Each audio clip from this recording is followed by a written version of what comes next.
Hello, this is SwingTime, being joined by... MoistWenis. And we are here casting Game 2 of NGS Division C West, Arrogant Nephalem versus Team Mapitas. The blue team, we have Trave on Hanzo, Kaim on Nazebo, Null Pointer on Malfurion, Dakilidin on Varian, and Sigatai on Garrosh. And over in the red corner for Team Mapitas, we have Denoso on Artanis, we have BNet player on Diablo, we have Holy Mion on Ragnaros, we have Tamiryu on Lucio, and we have Mac on Jaina. Alright, so both teams sending 5 to the middle once again. Now it looks like a Rag is going to go ahead and split down to the bottom lane. That Artanis is pretending to be asleep. There he is. Looks like both teams are going to be content just to poke at each other. Oh, we got a throw on the Jaina. She's able to escape. She will hit the well. Looks like in the bottom lane we have Ragnaros duking it out against Varian. We'll see how that turns out. Got another confrontation up here in the top lane.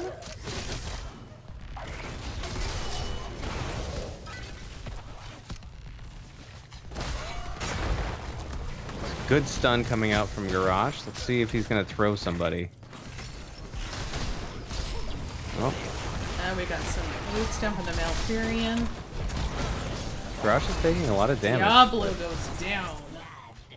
Garrosh does go down as well. So both tanks down. Not much action happening in the bottom lane. Just Rag and Varian duking it out, slapping each other in the face. So you're right that the key to the Arrogant Nephilem's strategy here is going to be trying to get those Garrosh throws to put somebody in danger, and probably trying to combine those with the Malfurion roots as well to hold that person in place and not allow them to escape. Yeah, I think in that last fight top, I think he was looking for the throw but didn't want to throw the Diablo. I think he was looking for one of the squishier backliners like Lucio or Jaina. Yep, absolutely. So both teams just kind of going back and forth. We got a 4-man rotation between top and middle lane, gathering up those gems pretty even for both teams. And then we've got the solo laners in the bottom. Varian is super low, and he is going to go back to base, and this is going to give an experience lead to Team Mapitas.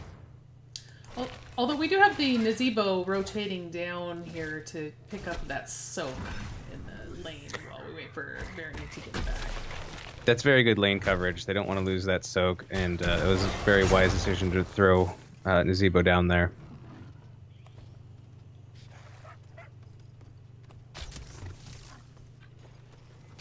Looks like Ragnaros is going to try to turn his 15 gems, but he is... Oh, nope, he managed to get them in just in time. Yeah, wow, it looked like Nazebo was going to get that interrupt, but it wasn't quite in time there. Nazebo's going to rejoin the group mid and possibly go up top. Not for a gank, just for a standard rotation, but he rejoins the 4-man. And Jaina has gone bottom to try and take the siege camp. And it looks like she'll get it undetected by Varian. It's a nice pickup there. Oh, we've got 15, actually 27 gems turned in by Arrogant Nephalem. They got a turn in up here in the upper turn-in point. Looks like Arrogant Nephalem are going to come bottom and try to start a fight with Team Mapitas. Oh, we've got a really nice Lucio. root and a taunt on that Lucio, and he's just taken out.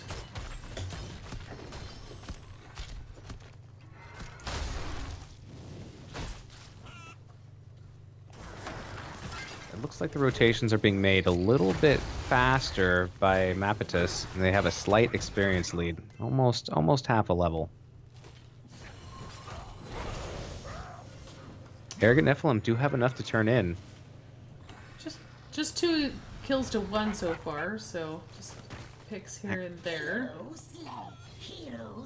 Speaking of Ragnaros hero deaths in the bottom lane. Actually, both teams have enough to turn in, so it's going to be a race to see who can turn in first. And it's Team Mapitas.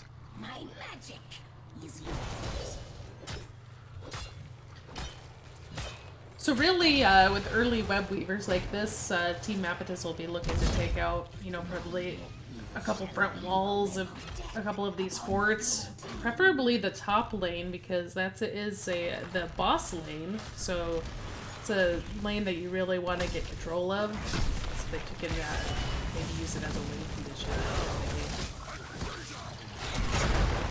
Looks like they're gonna go 4v4 with the spider in the top lane. Oh wow, fantastic swap by the Artanis there. Nazebo is low, but it looks like he might be able to make it out with an awesome throw from Garrosh. Yeah, that was just really heads up by the Garrosh for the friendly throw there.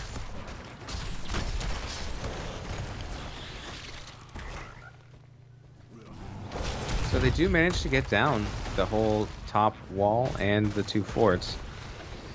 Down in the bottom, we've got a skirmish between the Diablo and Varian. Diablo's pushed it really far here, under the fort against that Varian. And now at this point, all three of the spiders are down. Looks like both teams are kind of joining up here by the lower turn-in for 5v5 fight. Team Mapit is trying to pick off this 21 gem holding Garrosh. They want to try to remove the gems that they've collected and keep them from turning in, but Garrosh gets out. He's just so tanky.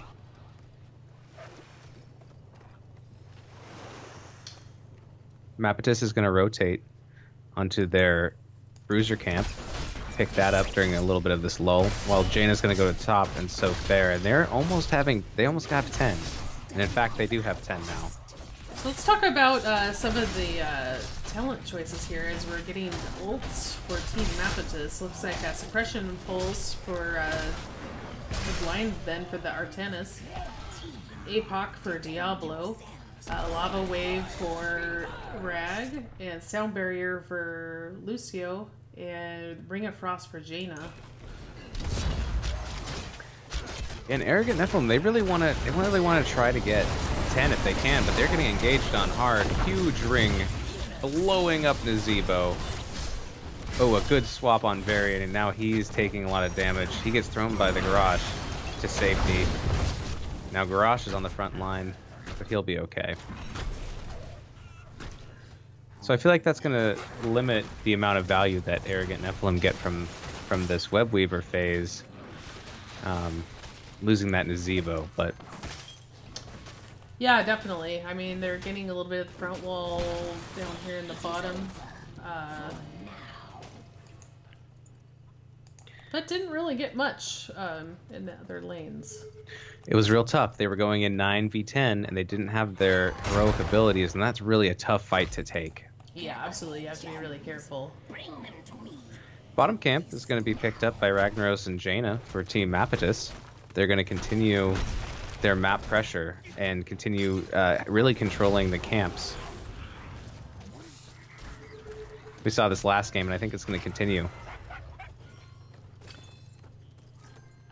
Do we have Mapitas? Maybe they're showing they're checking boss, out the boss, but it looks like they're just making sure that Arrogant Nephalem hasn't snuck up there.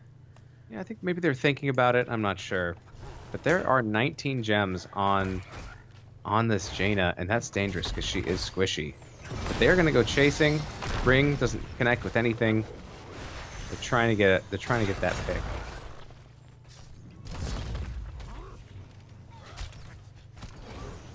Jaina's getting those gems turned in now. In fact, all of Team Mapitas is turning in here.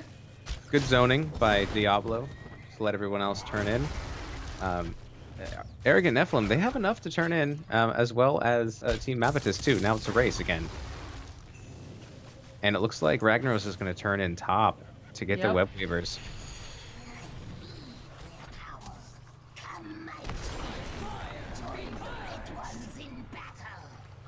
Ragnaros sending a lava wave bottom. Clear out those minions, gain some more XP. Saw how much damage she was doing last game and how much siege. Looks like Team Mapitas is going to go ahead and focus on this middle fort here. While at the top, Arrogant Nephalem is going to take out that Web Weaver. Like we were talking about earlier, that top lane can be really dangerous because of the boss. And Team Mapitas just abandons the mid fort and leaves that to the Web Weaver. They're going to try to get some damage on this bottom keep. Yeah, I think they realized that the whole team was up top, and maybe they could take advantage of that. Huge epoch. But Malfurion does go down. Artanis is in trouble. He's taunted. Oh, huge shield. Break it down from Lucio really was big there. They're low, but they're keep fighting their way in. They want this keep. And they're going to get it. They're going to try to back out. They just cannot take that Artanis down. Molten Core popped on the dead keep, and that's going to do a lot of damage, and Arrogant Nephalem are just going to have to back up. Team Mapitas is looking at possibly taking that mid keep as well. Web Weaver's about to go down, but we've got some that keep wave with them. It looks like they might back out and just leave it with that sliver of health because it's become too dangerous, and now they need to retreat, regroup, turn in the gems that they have, and prepare for the next Web Weaver phase from Arrogant Nephalem. Yep, Team Mapitas has a huge experience lead here. Several levels.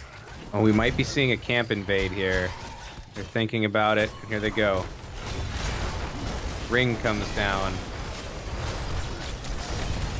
Huge garage taunt there.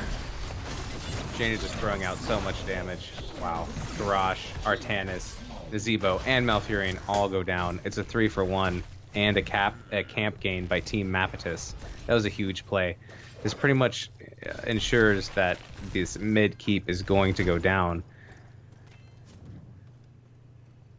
Artanis went down as well, so we've got a 4v2 with Arrogant Nephalem team members starting to res here to defend. Team Mapitas goes ahead and takes that keep, and they're trying to decide if they want to go and try to get core damage, but now they're starting to become outnumbered, and they may want to start retreating. Let's see what they do. Yeah, looks like they are going to go ahead and back out. Team Mapitas really could go for the boss now. They're up a talent tier. They're thinking about it. It could be, you know, they have good control, but if there's a big fight here and Arrogant Nephalem end up taking it, could backfire. Let's see if they want to challenge. They may not know, or they just may not feel like they can actually challenge this boss play. And if they try now, I think they'll be a little bit too late. Diablo doing a great job zoning. Yeah, I think they're fully aware of what's going on, but like you said, being a talent tier down, they feel like they would rather go ahead and just defend this boss. I feel like the Arrogant Nephalem turned in their gems to get a spider, you know, a Web Weaver phase just for defense, because they won't be able to defend any other lanes. They need this. If anything, it's causing Team Mapitas to kind of back up to kill that Web Weaver, which is giving Arrogant Nephalem a chance to take out that boss without having to be in the middle of the team fight at the same time. Right, they definitely won't be getting the most value out of it, but I think it's something they felt like they had to do just to give a little bit of breathing room. Let's see if they can defend this keep. Got shields from Lucio coming out. Boss does go down. And Mapitas is, I believe they're going to disengage. They got what they came for as much as they wanted to. They got the boss, and they feel like they don't want to take that fight right now, even though they are up, you know, a little over 3 levels.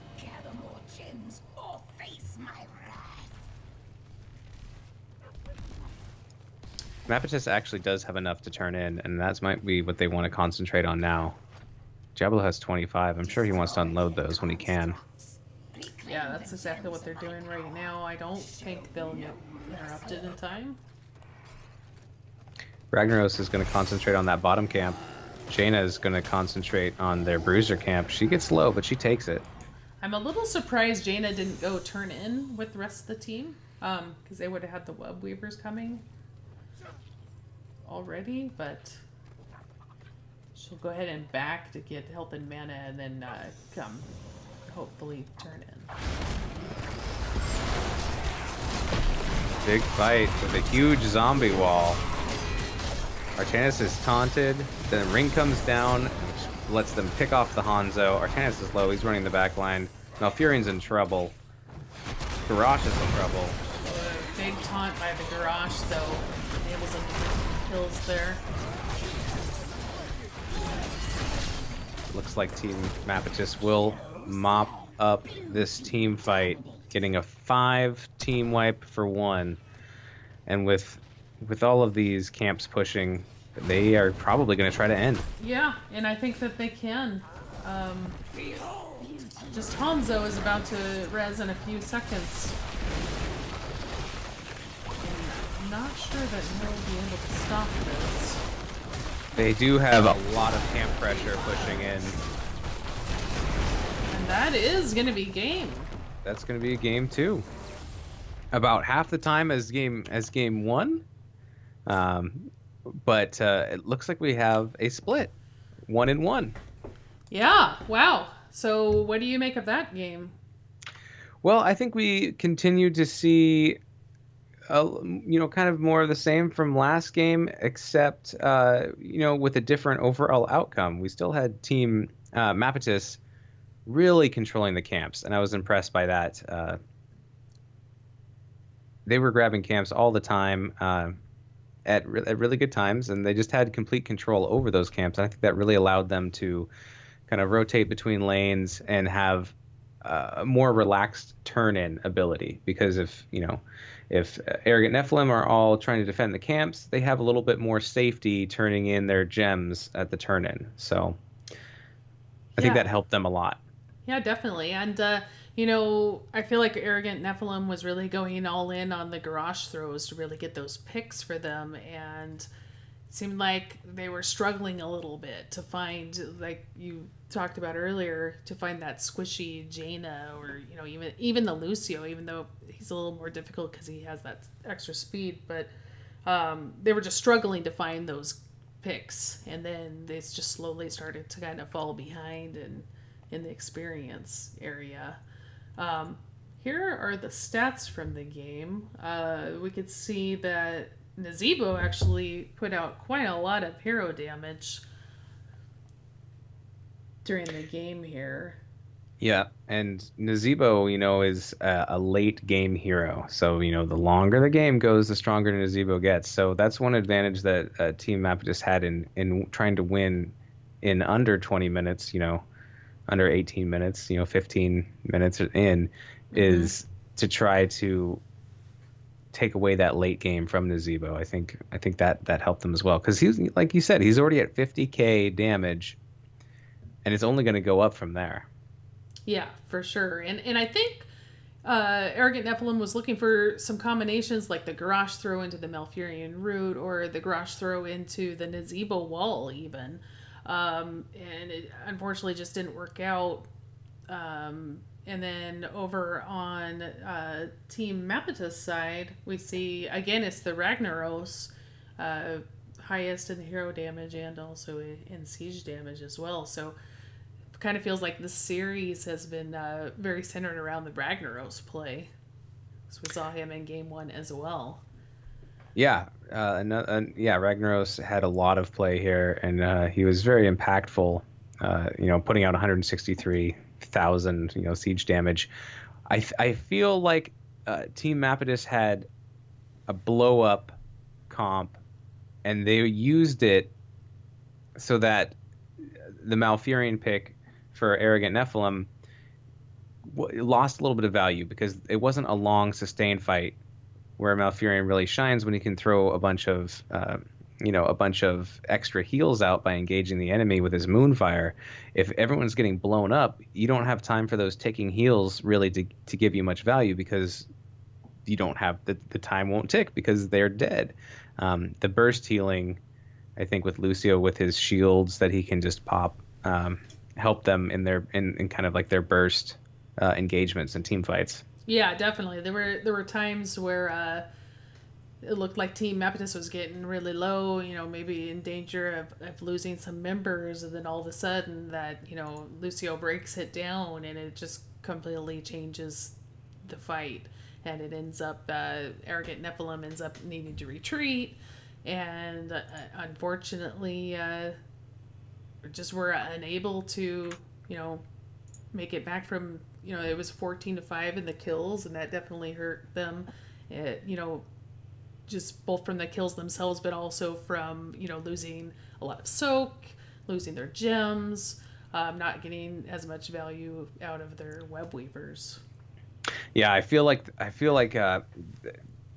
the tide kind of shifted at when Arrogant Nephilim was level 9, and they turned in with their web weavers, and they took a fight with Team Mapitas, who was 10, and they had the heroics, and that fight didn't go well, and they lost value from their web weavers there, and I feel like that was really hard to come back from, and it felt like they were struggling to try to to recover from that fight. Yeah, for sure. So overall, what were your thoughts on the series overall? Overall, I think both teams did a great job. It's fun to see two teams. In the first game, it was so close, you didn't know what was going to happen. In this game, it was a little bit more one-sided and kind of rolled out to the end. But still, it was a 1-1 split. So both teams took a game here, and I think that's that's very important, and I think that means that Nephilim has 2 points. I was like, wait, it was a 1-1 split, right? Oh yeah, you're right. Yeah. I updated it the wrong direction. Ha! It was a 1-1. I just wanted to make sure I wasn't about to make another fool out of myself, saying something that didn't happen. But yes. It was a lot of fun to watch. These players are very good, and I look forward to playing them in the future, and seeing where else their game goes. And I really enjoyed casting this. So thank you, SwingTime. Oh, absolutely. Yeah, I had a really good time too. It was really interesting. The two games were very different games from each other. The first game was just, really long and it just intense. And this second game was, over a lot quicker. And, I don't know whether it's because it's just that smaller, more compact map, you get with Tomb of the Spider Queen. But it was really exciting. I think both teams played amazing. And it'll be interesting to see what happens in the rest of the season. But Thank you so much for joining me, MoistWenis. And thank you, everyone. And good luck to both teams in the future. It was really fun to cast you guys. Thanks for hosting SwingTime, and look for more casts from us in the future. Absolutely.